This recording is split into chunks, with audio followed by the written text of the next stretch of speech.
ሰላም ሰላም ውድ ቤተሰቦቼ እንዴት ናችሁ? ዛሬ ደህና ናችሁ ወይ? እኔ እግዚአብሔር ይመስገን ደህና ነኝ። ቀለል ያለች ቁርስ በፕሮቲን የታገዘች ቁርስ ነው የምሰራው። እንግዲህ ውድ ቤተሰቦቼ ትወዱታላችሁ። ቀለል ያለ በማንኛውም ሰዓት ብድግ ብላችሁ ልትሰሩት የምትችሉት 2 እንቁላል ትቀቅሉና እንቁላሏን እንዲዳመጥ ታደርጓታላችሁ።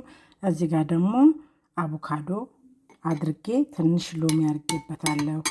ሎሚ ያለው ጨው ትንሽ ያለው ኦሊቭ ኦይል ትንሽ ያለው እና እዚህ ጋር ደግሞ ዳቦዬን ቶስት አድርጌያለሁ። ይሄው በዚህ በነጭ ሽንኩርት አሁን ትንሽ አሸታ አረገውና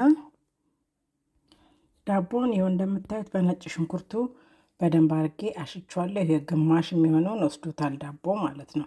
እና ጥሩ ነው። አንደኛ ለጤናችን ቢሆን ጥሩ ነው ነጭ ሽንኩርቱ።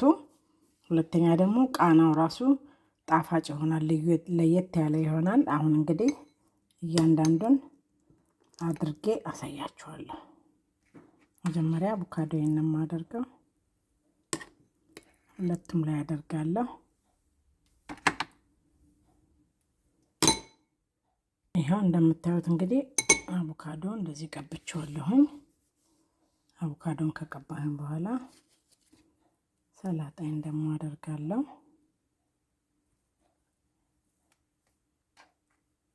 ሰላጣዬን ካረኩኝ በኋላ ቲማቲሜን አረጋለሁ።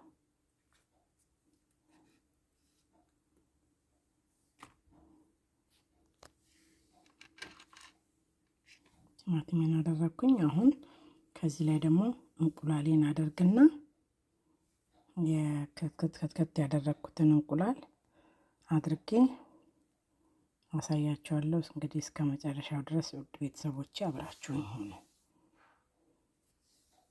ቀለል ያለች አንዳንዴ እንደዚህ በጣም በምንቸኩልበት ሰዓት አንደኛ ጤናማ ነው። አቮካዶም አቮካዶ ነው፣ እንቁላልም እንቁላል ነው፣ ቲማቲሙም ሰላጣውም በጣም ለኛ ለጤናችን ጠቃሚ ነው። ስለዚህ የተመጣጠኑ ነው። ያው ጤናማ የምንላቸው ምግቦች ሲመጣጠኑ ነው አይደለም ጤናማ የምንለው። ስለዚህ ከዛ አንፃር ቀለል ያለች ቶሎ ሰርተን የምንመገባት ለስራም ቢሆን ሳንዱች አድርገን ወዲያውኑ እሽግ አድርገን ይዘና ሄደናት ወዲያው ፍሬሿን የምንበላት ማለት ነው። ስለዚህ አሁን እንቁላሉን አደርጋለሁ። ውድ ቤተሰቦች ነጭ ሽንኩርቱ ደግሞ ብታዩ ቃናውን እንዴት መሰላችሁ የሚያጣፍጠው። ዳቦአችሁን እንደዚህ ነጭ ሽንኩርት ውስጥ አድርጋችሁ ስትቀቡ በጣም እና ትንሽ ጨውም አድርጌያለሁ። አሁን እንደምታዩት ይሄው እንደዚህ አድርጌ ይሄንን እንደዚህ አድርጌዋለሁኝ። አሁን ይሄንን እንግዲህ ለመመገብ ደርሶልናል ማለት ነው። ይሄው እንደምታዩት እንግዲህ እንደዚህ ደርሷል። አንዳንዴም ቀለል ያሉ ነገሮች ናቸው የምንላቸው፣ አንዳንዴ የምንሰራው ይጠፋብናል ሳናስበው እና ቀለል ያሉ ነገሮች ናቸው ብለን የምናስባቸው ግን በውስጣቸው የያዙት ፕሮቲን በጣም ጠቃሚ የሆነ እና እንደዚህ ቀለል ባለ ሰርቸው እንግዲህ አሁን ይሄው ጨርሻለሁኝ። አሁን እንግዲህ ሻይ አፍልቻለሁ። ይሄ በጣም ቆንጆ ቁርስ ነው። ትወዱታላችሁ። ከወደዳችሁት እንግዲህ እናንተም ሰርታችሁ ብሉ። ላይክ፣ ሼር፣ ሰብስክራይብ አድርጉኝ ውድ ቤተሰቦቼ። ደግሞ መጣለሁ በሌላ ቪዲዮ። አሁን ለጊዜው እንግዲህ ለዛሬ አጠር ያለች ቪዲዮ ይዤላችሁ የመጣሁት ውድ ቤተሰቦቼ ይሄንን ነው። እንግዲህ ሰላም ሁኑልኝ ሁላችሁም ውድ ኢትዮጵያኖች፣ ውድ ኤርትራውያኖች በያላችሁበት ሰላማችሁ ብዝት ይበልልኝ።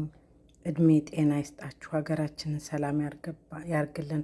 የዓለም ዳርቻችንን ሁሉ ጤና ሰላም ያደርግልን። ወዳችኋለሁ። ሰላም ሁኑልኝ። ከነዚህ ክችን ነው ባይ። ለአይን እንኳን ራሱ እንዴት እንደሚያምር እውነት ብትበሉት፣ ጤናማ ብትበሉት፣ ሰላም ብትበሉት፣ ውስጣችሁን የማይጎረብጥ ለአንጀታችሁ ለጨጓራችሁ ምንም የማይከብድ በቃ በጣም ቆንጆ ነው። የአቮካዶ ሳንዱች ነው። አቮካዶና እንቁላል ሳንዱች ነው የሰራሁት።